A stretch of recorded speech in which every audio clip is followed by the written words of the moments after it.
Coming up on Eagle Vision News, two Biola students share their insights on the ongoing tragedy in Israel. A shocking discovery about the COVID-19 pandemic. And an interview with Biola senior and founder of the Thank God brand, Grant Lawrence. All this and more coming up on Eagle Vision News.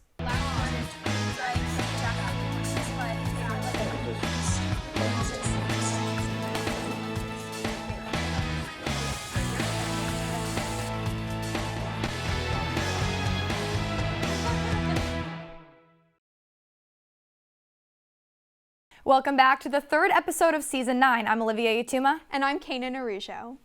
So, I cannot believe that we are almost halfway through the semester. I know, just finished up the midterms. Are you done too? Oh my gosh, not yet. All of my midterms... I was about to high-five you. Premature. I wish.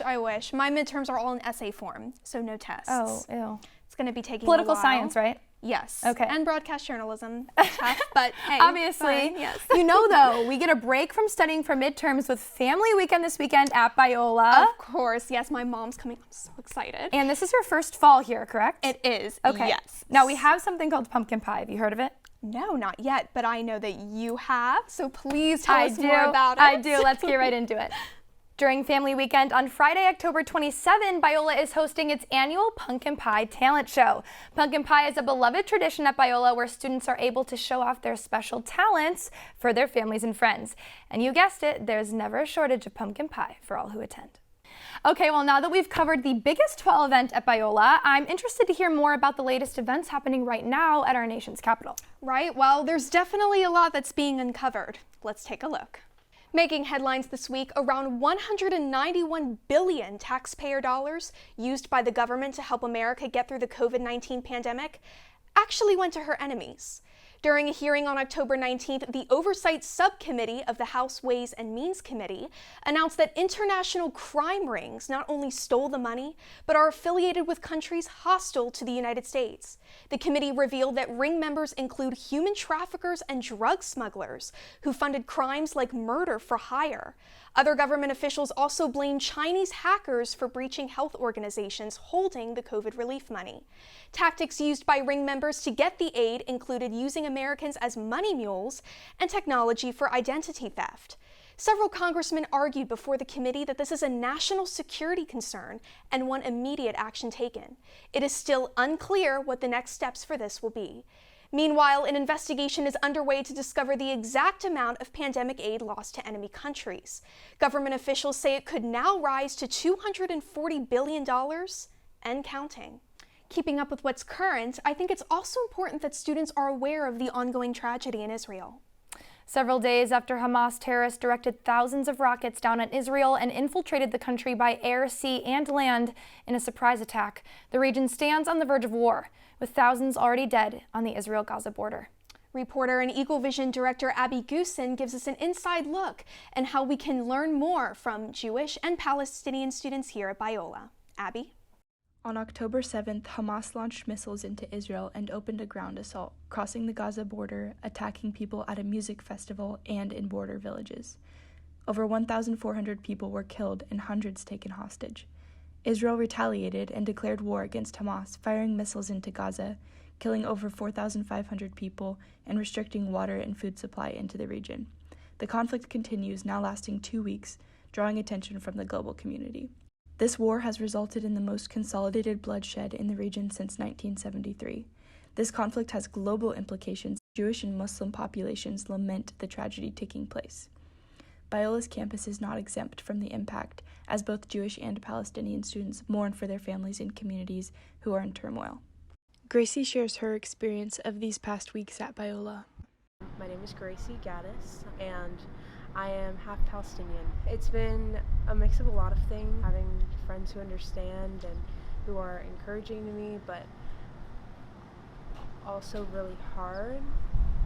It seems like in evangelical Christianity we're not honoring the image of God in Palestinians, and just lamenting that the whole thing is going on and that, want it to stop. When asked how Biola handled the conflict, both Jewish and Palestinian students expressed frustration. I think on, a more corporate or more overarching sense, I don't think it's been handled as well. It could have been a little bit more both sided, not even politically, but just in the sense of, yeah, there are Palestinian Christians suffering too that are a part of our spiritual family. Realize that your brothers and sisters, Israeli or Palestinian, are suffering. Knowing that and hearing that should soften our hearts and help us be more willing to listen and learn, not harden our hearts toward Palestinians or Israelis. Clearly, the events of this past week have impacted not only those in the Middle East, but also students on our campus. This is Abby Goosen reporting for Eagle Vision News. Thank you so much, Abby. We will continue to keep both Israeli and Palestinian families in our prayers. But on a lighter note, reporter Nina Corral brings all the latest updates on Biola sports. Nina? This week kicks off with Biola's Athletic Week of Giving from October 23rd to the 27th. That athletic program pushes one another to thrive in the 5 C's: community, classroom, competition, and in convictions, and Christ-centered lifestyles. The teams are asking for donations to help support them for the rest of the year. On October 19th, the women's soccer team started a winning streak of 2 games, and the women's swim and dive team also have a 2-win streak, with the women setting a new record in the 3-meter dive. Make sure to stay tuned for all the latest updates in Biola sports.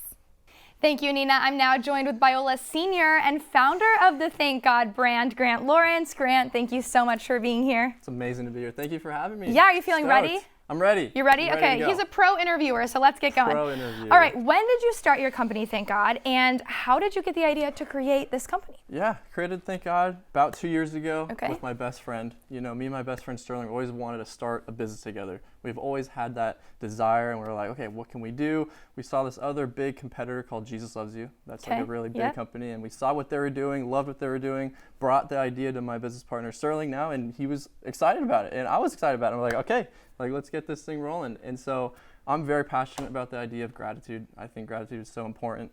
One of my pastors, he explained in a sermon that a psychologist was explaining that anxiety and gratitude can't coexist. Like they're mutually exclusive like things. Like our brain can't have both happening at the same time. And I'm just like, wow, like gratitude is just so important. And as a Christian, like I believe like we should aim our gratitude to God. I believe he deserves our gratitude. And so just created the brand with my best friend Sterling, and just been having so much fun ever since. It's been a blast. So would you say that you kickstarted the company with your idea of balancing gratitude and how you can't be gracious and anxious in all of those ways and balancing that? Yeah, absolutely. Okay. I think that was a very much like the start of it, because I applied gratitude to my life in a practical way and just seen like the benefits of it, and I was like, wow, okay, I want to encourage people to do that as well. So that's why that's the mission behind it, is just encouraging people to thank God.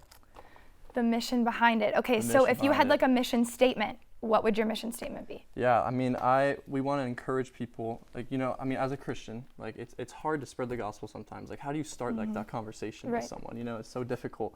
And so if you wear a Thank God shirt, you're wearing it out and about, and people just see the words Thank God, and the goal is like you're walking around and you're planting seeds in people's brains, like, oh, they see the words like Thank God, and like, oh, what am I thankful for? And so like just this idea of spreading the gospel, and like sometimes it's hard to start, but we've had so many customers come up to us and say, hey, like by wearing my Thank God shirt, like people have come up to me and explain like, hey, like what does that mean to you? What does Thank God mean to you? There's a shirt that we have in the back that says God has a plan in pretty bold font. And so the goal with that is people read that and they're just like feel a little bit inspired. Maybe like, oh, like God has a plan. Like, what does that mean? And so the goal is that we're able to spread the gospel in an easy way. Also, like the person who's wearing the Thank God shirt, we want them to be inspired as well. Like look in the mirror and say like, oh yeah, thank God. It's a good reminder. Like, what am I grateful for today? There's always something to be grateful for. The fact that we woke up this morning, the fact that we're here right now is something to be grateful for. And so I just want to bringing it back to people. gratitude. I like how you're doing this. Always. Yeah. The central theme. Okay, I want to ask you too, you mentioned a lot of people wearing your shirts out and about and around. I've noticed a ton of students wearing them here at Biola. So is that kind of weird for you, or is it amazing? Do you feel victorious when everyone's wearing your merch around Biola's campus? I'm so blessed. It's literally like so crazy. Every time I see someone wearing like a Thank God shirt, I always try to approach them and be like, hey, like thank you so much, because me and my business partner, we make everything ourselves. And so like I touched that shirt and made that shirt myself, and seeing someone wearing it is like so mind-boggling to me at times. And so I always try my best to approach everybody who's wearing my clothes and just thank them like for doing that and for Thank supporting God, me. if you will. Thank God. Right. Did you know will. there's theme songs that go along with your logo now? There are. Country. Yeah, Maverick City created Right. a song called I Thank God. Right. And it's literally from my brand. Like Oh. they saw my brand and so they created Right. like, the That's a song cooler. from- I was thinking like the Kane Brown yeah, the Thank Kane God Brown song. Yeah, exactly. Yeah, yeah. I actually Okay, don't know what you're talking mine was not as cool as yours, but I do want to ask the Yeah. production of how you're creating all of these shirts, sweatshirts, all your merch. Yeah. How do you do that while balancing being a student? It's really hard. It's very hard. I'm a marketing student, so I've kind of learned how to market in a way that having a brand has been so helpful for me because as a marketing student, I've learned again like how to market a brand, and so I'm applying what I'm learning as a marketing student like right now to my brand, and so that's been super helpful because a lot of the times like when people don't have like I guess like a business right now, like they absorb all this knowledge about marketing, put it in their back pocket to eventually use. And for me, like I'm able to use it right now, which is just so cool, such a blessing. I live 45 minutes away and that's where we make everything. So I Okay. just find myself going home twice a week. I've learned how to be a disciplined student because it's a lot on me for sure, but I just am so grateful for this opportunity. I mean, at Biola, being at a Christian school, it's my target audience, and so it's just so amazing being able to like have a business, and it's just been so much fun. But it is a lot. It's a lot. I'm sure it is. So that leads me to my last question. You're graduating after this semester. Yep. What is Thank God going to look like once you graduate and once you don't have to balance being a student anymore? Are you going to focus more on Thank God, going a different Yes. direction? Yeah, I'm gonna be focusing fully on Thank God. Okay. I'm graduating in December, and so I'm giving it like 4 months to just put all my time and energy on Thank God. We have a lot of ideas and how to expand it. We're currently running some ads, and that's really fun, really exciting to see how like God's using that. And so, yeah, my goal is to just put all my time and effort into it and see how God is going to be able to use us, me and my business partner, to glorify Him through our business. So it's going to be an exciting journey. A little bit scared to see that, but I'm ultimately very excited. Well, thank you so much, Grant, for being here. I cannot wait to see what you do with Thank God in the future. And now let's check in with reporter Mita Poston to see if we can keep wearing the Thank God t-shirts that he's got rocking right now, or if we're going to be pulling out some Thank God sweatshirts in this cooler fall weather. Thank you so much, Olivia. Well, everyone, welcome back to your weekly forecast. And if you are in Big Bear, which is actually the picture that I'm standing in front of right now, you actually might want to purchase one of those Thank God sweatshirts because as you can see, it's looking a little bit chilly. We even have a little bit of snow on the ground. So if you're here at Biola, just make that 3-hour trek and you'll be able to appreciate your sweatshirt here in Big Bear. But moving on to our daily forecast here at La Mirada, we saw chilly 65 degrees this morning, but then as the afternoon kind of moved on, we moved up to 72 degrees here, but it is going back down to 60 degrees. So once again, maybe you'll want to get one of those sweatshirts. Sunrise we did see at 7:04 a.m. today, and then the sunset hit about 6:09 p.m. So moving on to our national forecast, up here on the East Coast, we are definitely seeing some chilly temperatures. We're looking at 42 degrees up in Maine, actually. So my goodness, very cold. Hopefully those folks are doing okay. But as we move down the U.S. back down to Florida, it is looking a little warmer. It's looking at 72 degrees, and then it does go up to 83 degrees in the mid-Florida area, so not too bad. But as we're moving to the central U.S., once again, very chilly up here in the top, and then it moves down to Texas here. Definitely gets a little warmer, 77 degrees, 79, 83. So I think those folks are doing okay. You can still have your sunglasses there. But as you are moving to the West Coast here, my home state of Oregon is actually looking a little bit chilly. We're hitting 59 degrees. So thank goodness I'm in California right now, which I guess isn't too much better, but we are looking at about 64, 76, 68 degrees, but it's still a little bit better than Oregon. But moving on to our weekly weather forecast. On Monday, today, we did have a 73 degrees with a little bit of sun. And then we are moving back into some cloud cover, unfortunately, on Tuesday and Wednesday. But then by Thursday through Sunday, we are seeing some sun again. And then we even hit the 90s here on Thursday. So everyone get ready for that. Maybe get a t-shirt from Thank God. And then it does start to cool down by Sunday back to 82 degrees.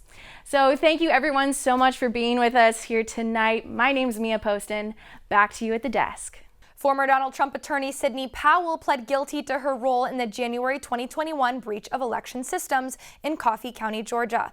Powell pled guilty to 6 counts of conspiracy to commit intentional interference with performance of election duties. As part of her guilty plea, Powell confessed that local GOP officials helped a group of Trump supporters to access and copy information from the county's election systems. The motive? Powell admitted that her crime was committed in hopes of proving that the 2020 presidential election was rigged against former President Trump. Fulton County prosecutors are recommending a sentence of 6 years probation. Powell is required to testify at future trials and pay nearly $9,000 in restitution and fines.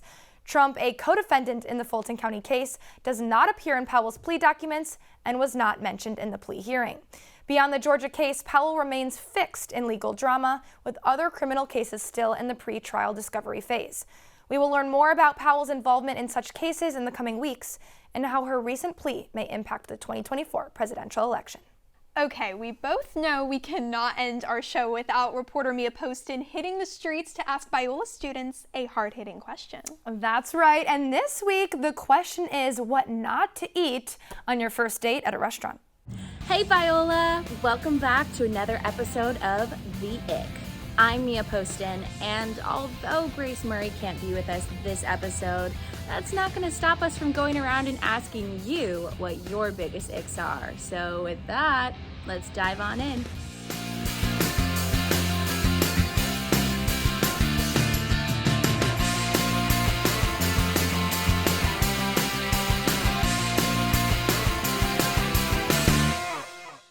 What is the worst food that someone could order on a date?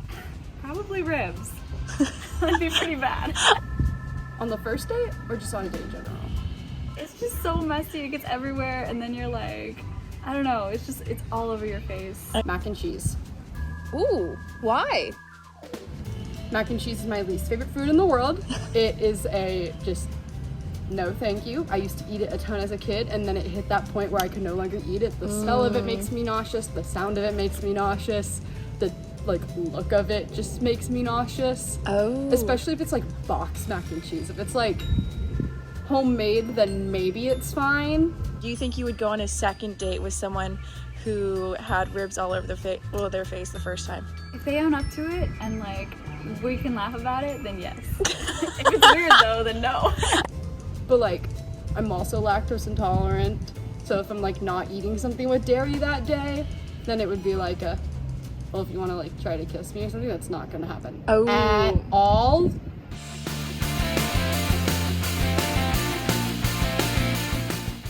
Thank you again, Viola, for sharing with us what gives you the ick. I'm Mia Poston.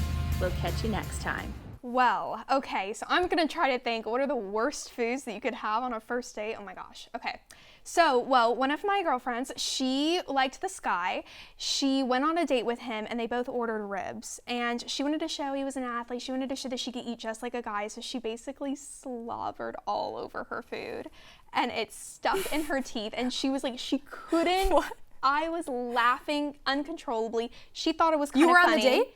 Oh no, she told me this after. Okay, oh my gosh, no, wait, third date? No. Not after she talks about this guy.